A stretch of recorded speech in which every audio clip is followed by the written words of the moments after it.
O casamento é uma instituição divina. Todos vocês já sabem disso.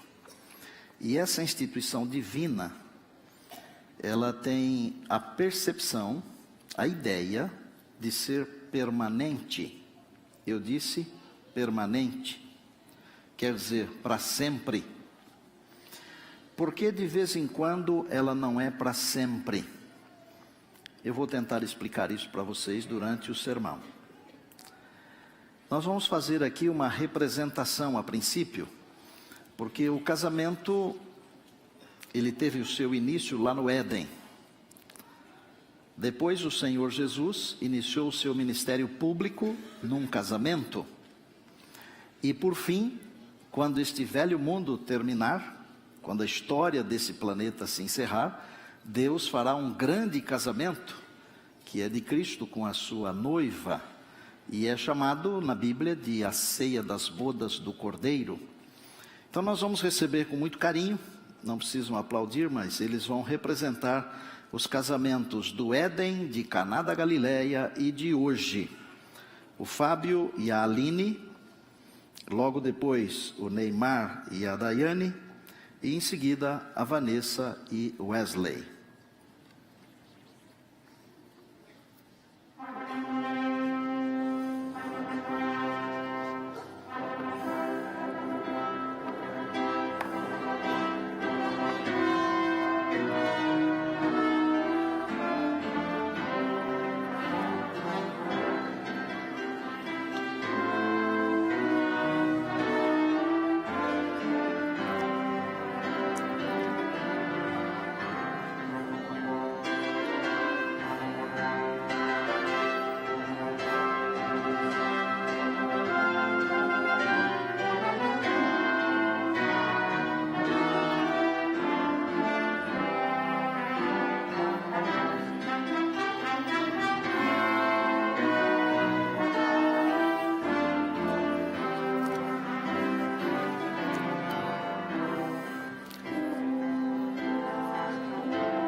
Antes de ler a Bíblia, pode ser no papel, pode ser no smartphone.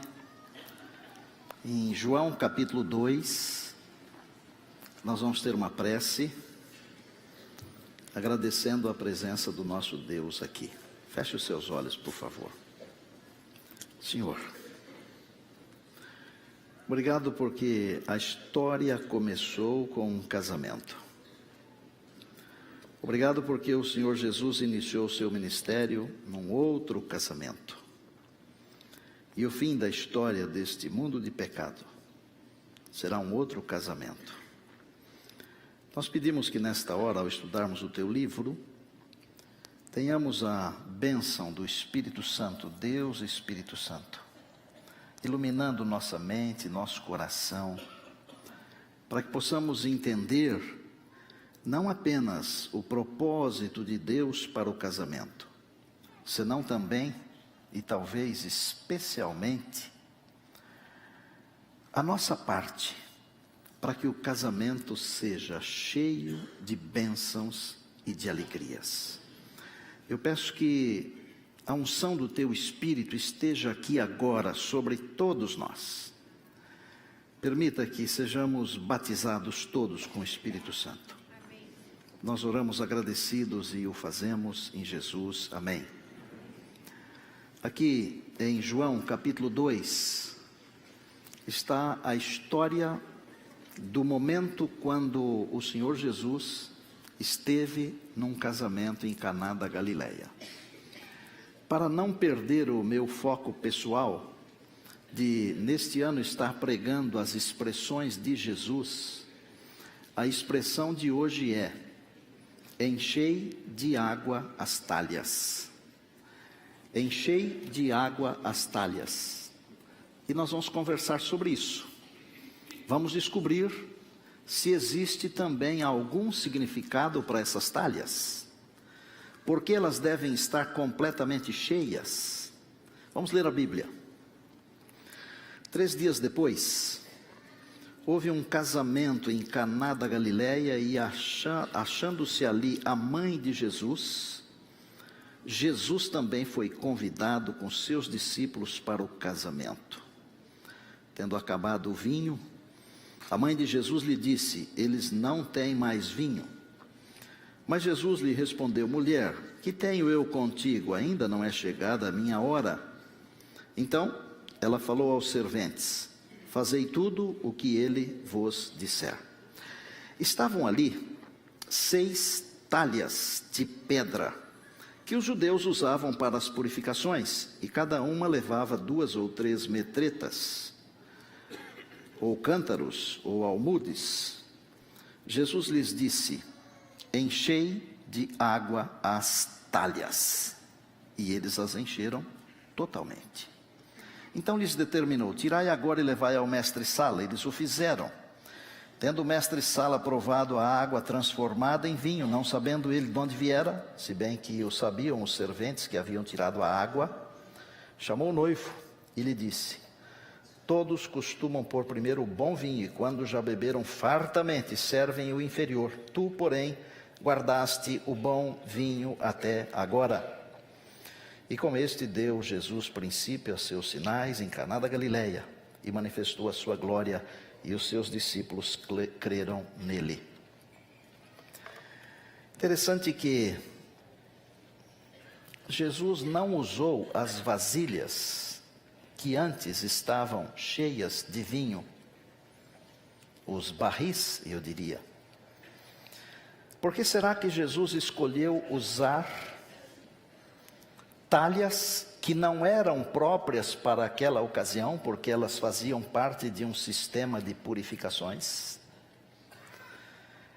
Simplesmente porque Deus pode usar coisas que nós nem imaginamos.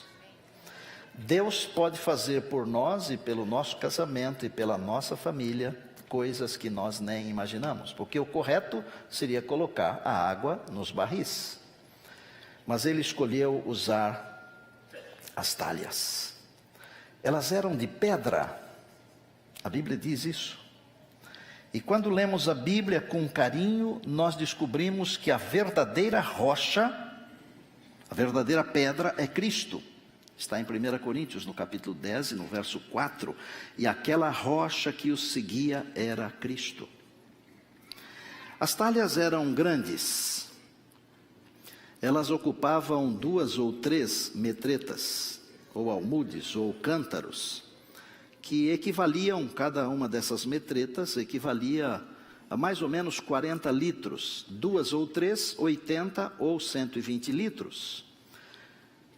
A medida não era exatamente 40, nós usamos 40 para facilitar, porque a medida exata era 38 litros e 880 ml. E eu fico pensando,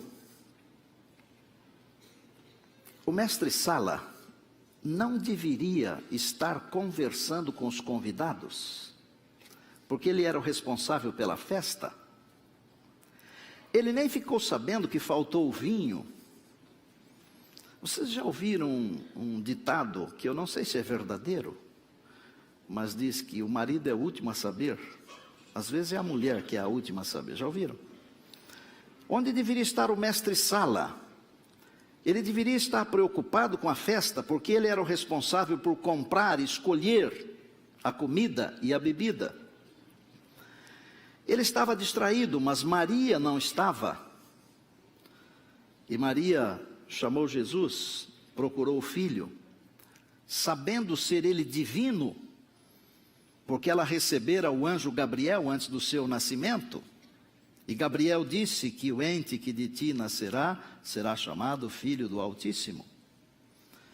Às vezes nós não sabemos das coisas, E quase sempre por ignorância nossa, eu não estou xingando vocês. Eu estou dizendo que quase sempre nós não sabemos das coisas por ignorância nossa. Amados, há muita coisa por saber. E se nós soubéssemos, nós evitaríamos muitos dissabores. Mas eu fico pensando, por exemplo, na resposta que Jesus deu à sua mãe. Ele disse assim: mulher, que tenho eu contigo? Não foi uma expressão de desrespeito, era uma expressão comum nos seus dias. Mas aqui também existe uma dica para que evitemos toda e qualquer mariolatria. Ok? Ele disse: ainda não chegou a minha hora. Deus sabe qual é a hora. Eu, como marido, como esposo e como pai e avô, eu não sei muito bem qual é a hora, porque eu posso ser afoito, mas Deus sabe a hora. Entrega o teu caminho ao Senhor, diz o salmista, porque Ele sabe a hora. Ele sabe a hora. Eu quero valorizar uma coisa aqui dessa mulher fantástica, essa santa mulher, Maria. Quando eu digo santa mulher, eu digo em razão de que o anjo disse para ela: o Senhor é contigo. E mulheres e homens que têm o Senhor consigo são santos, pela palavra do Senhor. Quero valorizar a fé demonstrada por Maria. Ela sabia que o seu filho, que o Deus Jesus, na hora aprazada, na hora certa, ele poderia resolver os problemas daquele casamento. E eu quero transportar a fé da Maria para você, para mim, para nós. Nós temos que ter esta fé de que Deus, na hora certa, pode resolver os problemas do nosso casamento. Dá uma olhada para os servos. Os servos enchendo aquelas vasilhas com água, somando-as 6, daria aproximadamente 720 litros. Imaginem os servos carregando quase 1000 litros de água, para colocar numa vasilha que não era muito limpa, porque era onde se lavavam as mãos e os pés. Muitas vezes nós carregamos a água, mas nós não sabemos o que Deus pode fazer com a água. Nós carregamos a palavra, mas nós não sabemos o que Deus pode fazer com a palavra. E a palavra é poderosa, e a Bíblia diz que ela divide a alma e o espírito. Ela vai no profundo do ser. Eu fico pensando também na fragrância do novo vinho. Deveria ser assim uma espécie de super bom reserva especial. Não era aquele de galão. O aroma, a fragrância, o cheiro, a cor, o perfume, tudo isso irresistível. E quando o mestre Sala provou, ele disse: é melhor do que o primeiro. Esqueceu-se de que ele próprio encomendara e comprara o primeiro. Quando Deus aparece na nossa vida, no nosso casamento, no nosso lar, na nossa família, nós nos esquecemos de nós mesmos, porque Deus é que tem que ser adorado e louvado. Glória a Deus. Apenas para conhecimento da cultura daquele tempo, era comum no começo da festa, que normalmente duravam 7 dias aproximadamente, servir o vinho melhor, mais fino, mais caro. E depois que o pessoal já havia bebido o suficiente, então eles serviam o vinho inferior, que era um vinho envelhecido, e muitas vezes ele precisava ser fervido antes de ser servido, e misturado com água antes de ser servido.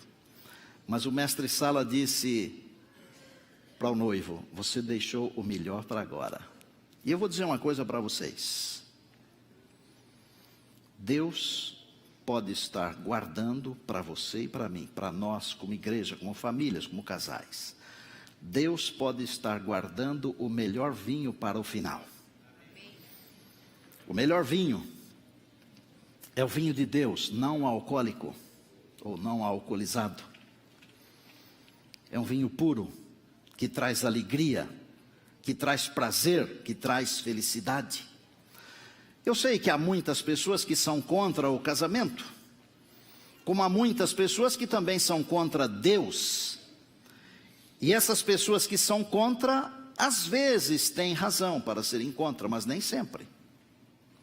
Por exemplo, outro dia alguém me disse assim: casamento é igual à Avenida Paulista. Começa no Paraíso e acaba na Consolação. Eu posso dizer que são os mal amados? Posso, vocês não se ofendem, né? Os mal amados pensam assim. Os mal amados também dizem que o casamento é um relacionamento que começa na botânica e passa para a zoologia. No começo você é o beija-flor do meu jardim, você é a minha rosa perfumada. Depois, seu cavalo, sua burra. Não podemos deixar que a uva se transforme em abacaxi. Gravem isso.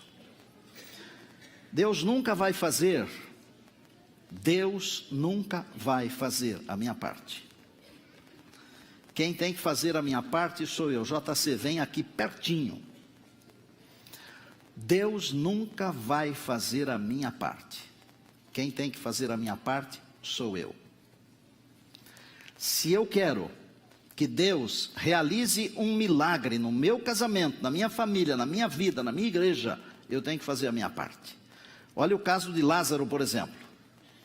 Deus não poderia ter removido a pedra? Aquele que tem o poder de dar vida, ele pode remover qualquer rocha, mas Jesus falou: tirem a pedra. No caso desse casamento em Caná da Galileia, não precisaria ter água nas talhas. O Senhor Jesus poderia ter enchido aquelas talhas com vinho sem água ali. Mas ele disse aos serventes: enchei as talhas. É a minha parte. Encher as talhas significa a minha missão. Como ser humano, como homem, a missão da esposa, mulher como esposa, companheira. Mas o que significam essas 6 talhas? 6. Por que não 5? Por que não 7? 6 talhas. Só para vocês começarem a pensar. Lembra quando nós cantávamos um hino que dizia assim: 1, 2, 3, 4, 5, 6 para nós? Lembram disso? E o 7º é para Cristo. 6 é o número do homem. Em que dia foi criado o homem? Em que dia foi criada a mulher, o ser humano? Em que dia? 6º. É do homem, é do ser humano, é da mulher. A primeira talha representa o amor. Gente, casamento para durar e para ser eterno tem que ter amor eterno. A Bíblia nos ensina que o amor cobre uma multidão de pecados. 1 Pedro 4:8. Crie o hábito, ser marido, de dizer para a sua amada, todos os dias, várias vezes por dia: eu te amo. Crie esse hábito. Você, mulher, pode fazer isso também. E eu criei esse hábito. E às vezes eu já disse umas 4 vezes no dia e eu pergunto: Mari, eu já te disse hoje que eu te amo. Sabe o que ela fala? Não, mas essa mentira ela pode contar para eu falar de novo. Eu te amo. Tá certo? Encher a talha do amor significa amar completamente, efusivamente, ardentemente, tempestivamente, incondicionalmente. Você acha que um marido que ama a esposa desse jeito, ele tem coragem de trair a esposa? É difícil, não é? Uma mulher que ama o marido desse jeito tem coragem? É difícil, não é? A segunda talha representa a bondade. Tratar com bondade em todo o tempo desfaz qualquer pé de guerra. E, gente, o marido e a mulher, eles não são inimigos um do outro. Mas existe um inimigo que quer destruir os dois. Então, quando nós exercemos a bondade, as palavras amáveis, os gestos carinhosos, estas coisas fazem muito bem. E em Provérbios 15:1 a Bíblia diz assim: a palavra branda desvia o furor. A terceira talha é a talha da comunicação. A falta de comunicação cria feridas. E um dia estas feridas vão sangrar e vão doer. A melhor maneira de o cônjuge saber o que o outro está pensando é se comunicando. Tem que conversar, tem que estar juntos. Tem que saber o que sua parceira quer, espera, deseja. O que seu parceiro quer, espera, deseja. Sem comunicação, não existe comunicação. Mais claro do que isso, não existe. Quarta talha é da compreensão. Por que compreensão? Porque em algum momento é um lado que tem que ceder. E num outro momento é o outro lado que tem que ceder. A compreensão, ela funciona mais ou menos como um elástico, que estica, mas não rompe. E aí a gente diz assim, o direito de um vai até onde começa o direito do outro. No casamento não deveria haver um e outro, porque Deus disse que os dois seriam um. Fica fácil? A quinta talha é a talha da fé. Da fé. Nunca desistir da pessoa que você escolheu para com ela compartilhar a vida e depois a eternidade. Nunca desistir. Os heróis da fé que estão registrados aqui em Hebreus 11, eles tiveram obstáculos, enfrentaram muitos obstáculos, mas eles nunca desistiram. Nunca desistiram. E a Bíblia diz que a fé é o firme fundamento das coisas que se esperam. Não está do jeito que você quer agora, mas tenha fé, espere. Espere. O melhor vinho é no final. E a sexta e última talha é a talha do perdão. Símbolo de liberdade. Perdoar é oferecer a liberdade vivendo a liberdade. Porque quem não perdoa é prisioneiro. O perdão deve ser mútuo e refletir o perdão de Deus, que em Cristo nos perdoou. Colossenses 3:13. Amor, bondade, compreensão, comunicação, fé e perdão. Mas as talhas têm que estar cheias, até o top. E para que tudo isso aconteça, para que as talhas estejam cheias, nós temos que fazer uma coisa. Nós temos que convidar o Senhor Jesus para o nosso casamento. Porque se Ele estiver no nosso casamento, ainda que falte o vinho, Ele realizará um milagre. Jesus é o farol. Só Ele, ninguém mais, pode iluminar uma estrada desconhecida. Dia desse eu estava pensando que numa vida de casados de 50 anos, por exemplo, alguns aqui têm mais do que isso, 60 anos, se Deus permite que os dois vivam, passam por experiências incríveis, algumas nunca sonhadas, e algumas provações jamais imaginadas.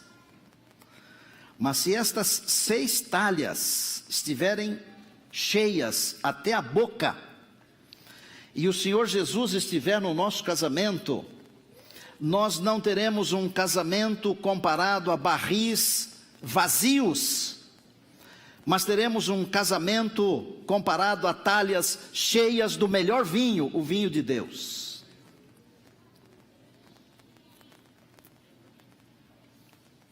Oberê, você poderia me ajudar?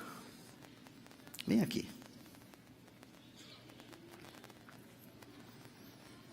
Jesus Cristo é esse farol. Jesus Cristo é esse farol que ilumina a nossa estrada, que abençoa, que faz diferença. E olha, quando Jesus foi àquele casamento lá em Caná, ele não era famoso ainda. Pode ser que para você Jesus não seja famoso ainda. Mesmo ele não sendo famoso ainda, ele pode realizar um milagre. Se nós seguirmos as orientações de Deus dadas hoje, mas que estão aí na palavra há séculos, nós jamais teremos um problema insolúvel no nosso casamento, porque Jesus Cristo é o farol. Nós vamos cantar juntos, porque você conhece bem essa música, e ela deve fazer parte da nossa vida. A letra estará disponível também.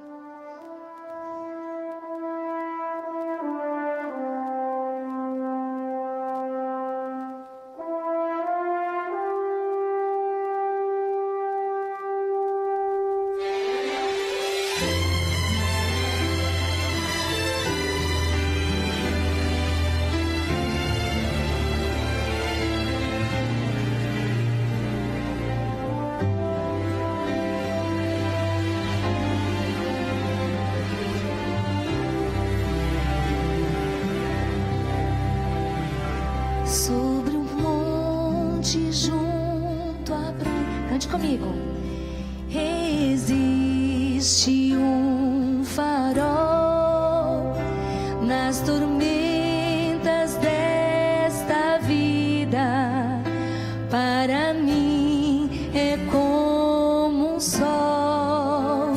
Sua luz com segurança mostra o rumo para o lar.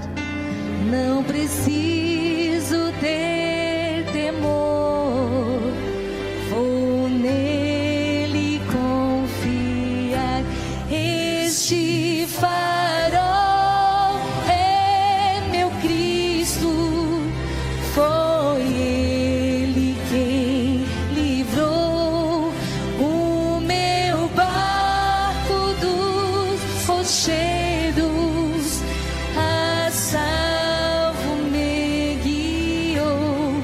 Se não fosse a luz brilhando para que eu pudesse ver, onde estaria agora este pobre ser?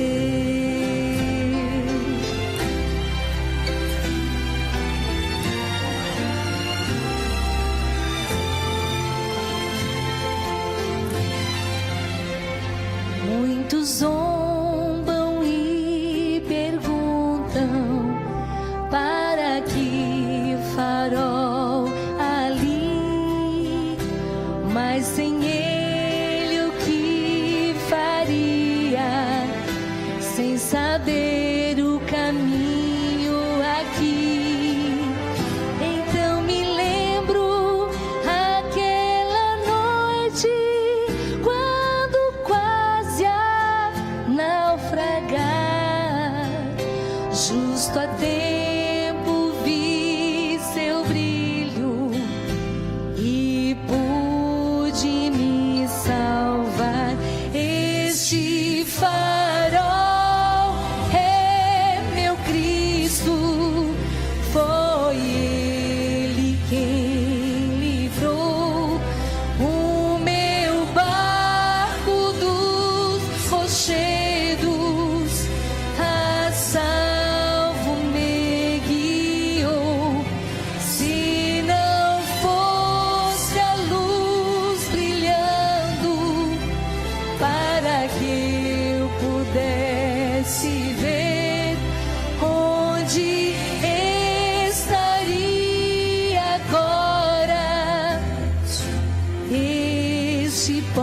pobre ser este farol.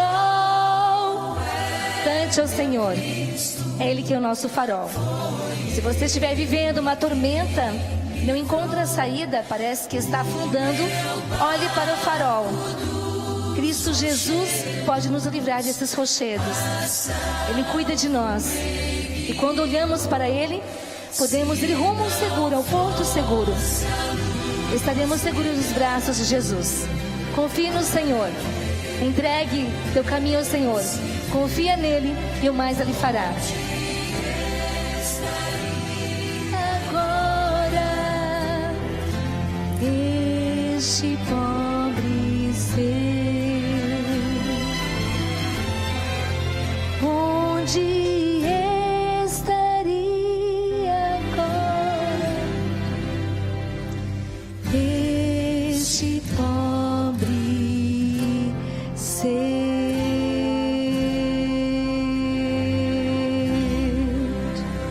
Amém.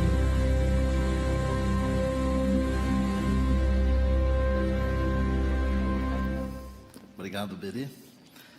Vou pedir que os formandos, casais formandos, fiquem em pé, por favor. Os casais que representam os 3 casamentos também. E vou convidar os padrinhos para que venham aqui perto de nós.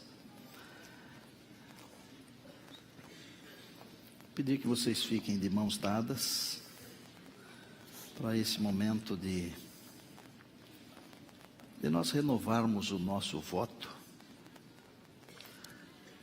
Se você que está aí na congregação estiver perto da sua esposa e quiser segurar a mão dela para renovar também o seu voto agora, fique à vontade. Tá bem? Você que nos acompanha pela internet, se estiver com a sua esposa, com o seu marido, quiser renovar o seu voto, esse é um bom momento.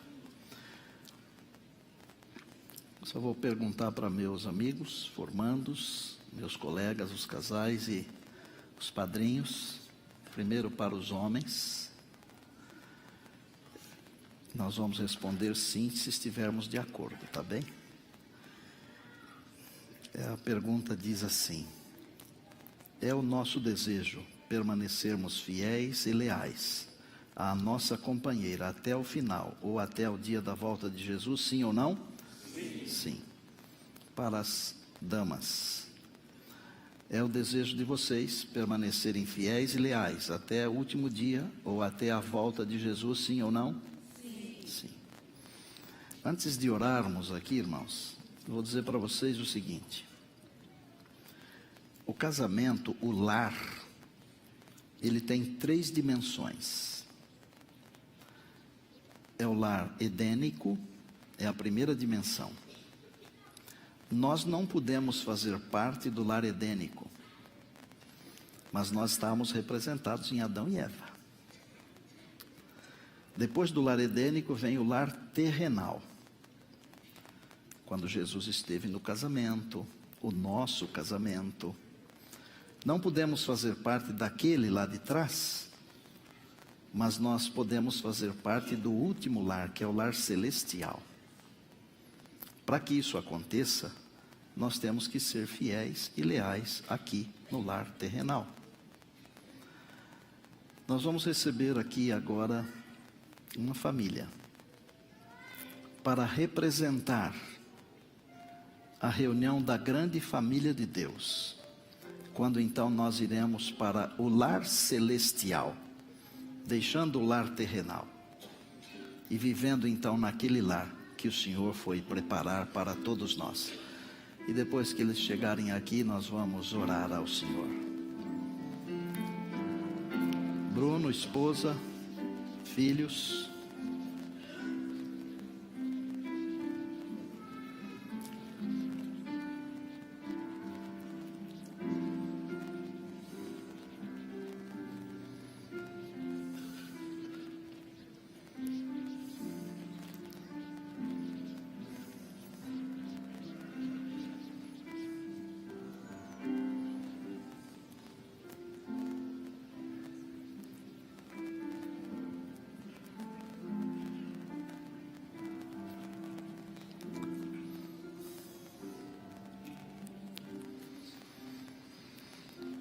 Você quer fazer parte do lar celestial?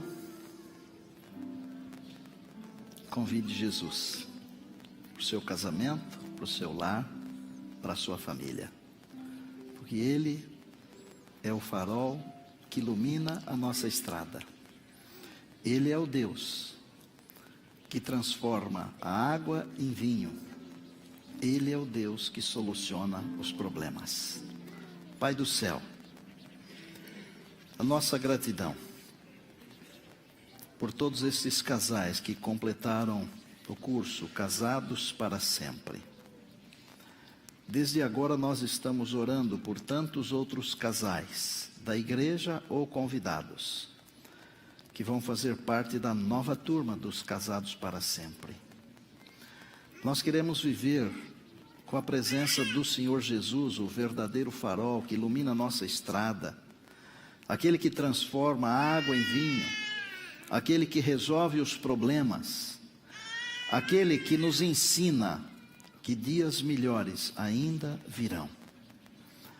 Permita que façamos a nossa parte, que tenhamos as 6 talhas completamente cheias e que elas se transformem em bênçãos para a nossa vida, para a nossa família, para aqueles que nos cercam e para a nossa igreja. Nós queremos entregar aos teus cuidados os líderes do Casados para Sempre. Que eles tenham sempre essa energia, essa disposição, essa vitalidade para conduzir esse ministério com propriedade e com bênçãos. Abençoa a nossa igreja, Pai. Nós queremos todos estar no teu lar. Assim como o Bruno entrou com a sua esposa, com seus filhinhos aqui, representando a família celestial. Que no grande dia da volta de Jesus, nenhum de nós falte, mas que nós estejamos lá, com a nossa família, com os nossos filhos, com os nossos netos, com os nossos amigos, os nossos queridos. Nós oramos agradecidos em Jesus. Amém.